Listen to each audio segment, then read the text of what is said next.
Welcome back to Midco Sports Tonight. Last night we had a live basketball game going on in Fargo on our network, that being women's hoops featuring UT-Rio Grande Valley at North Dakota State. The Bison women returned home after some tough road games at Colorado and UW-Milwaukee, but NDSU was rolling out of the gate. Sarah Jacobson scored 13 points on the night, including 2 on this backdoor feed. The Herd on a 14-2 run to start the game. But Riley Jacobson came off the bench to carry the offense in the second quarter. She scored 4 straight baskets as NDSU maintained a 10-point lead. But the Vaqueros would rally behind the hot shooting of Quinn Huggins, one of her 5 three-pointers. She scored 19 points on the night. NDSU led 41-40 at halftime. Second half now with the game tied at 51. Riley Nudell left alone at the top of the key. She knocks it down for 3, 13 points, 7 rebounds, and 5 assists for her on the night. And then early fourth quarter, Bison down 2 until Marina Fernandez hits another triple, her only points in the game,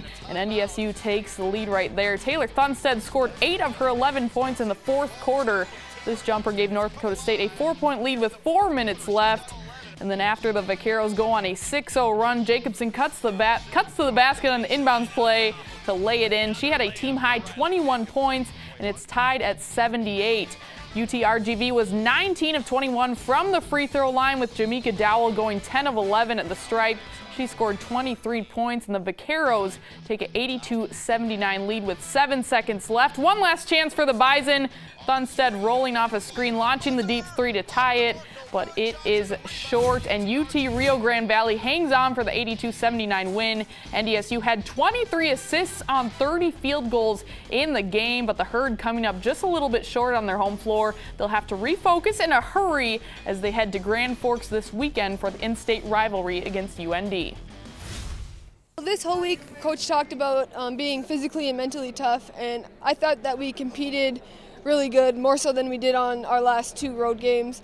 And just taking this and bringing it into Saturday's game will really help. It was very competitive, and I mean, we had a couple bad games on the road, and we definitely improved. We can't be satisfied. We have to keep competing. But I mean, our toughness was there.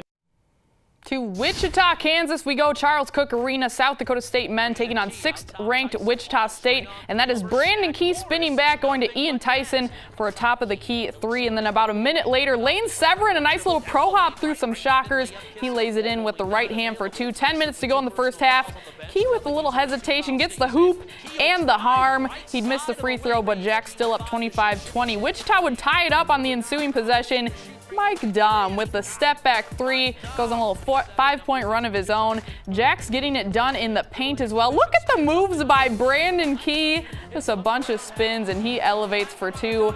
And then SDSU taking it the Shockers a little bit later. That's Skylar Flatten from the left side. And then even closer to the halftime break, Tevin King goes to work. Late shot clock, he fades from 12 feet. That one's good for 2. Now last possession of the first half, 2 seconds to go. King with some crossovers, and he knocks it down. Jacks lead 50-42 going into halftime. Now looking at the second half, King finds Mike Dahm from deep range. That's good for 3. 1 of 7 threes for Dahm, 1 of 9 assists for King. And then King getting it done on defense. He passes it up to Brandon Key for the easy bucket. Jacks would lead by as much as 13 in the second half, but the 6th-ranked team in the nation was tough at home. Wichita State comes back to win it, a 95-85 final score in favor of the Shocks, who had 6 players in double digits. Mike Dahm leading the way for SDSU with 31 points in 31 minutes. He also pulled down 6 boards. Tevin King, 14 points and 9 assists. SDSU moves to 7-4 on the season, and they are back at home this Friday to take on Concordia College of Nebraska. Next on Midco Sports Tonight, there have been a lot of coaching changes going on in college football, and one South Dakota native just landed himself a head coaching job at a Power 5 school. Plus, SDSU's Jake Winicky recently made a trip to New York City for a prestigious award ceremony. We'll have more on that after the break.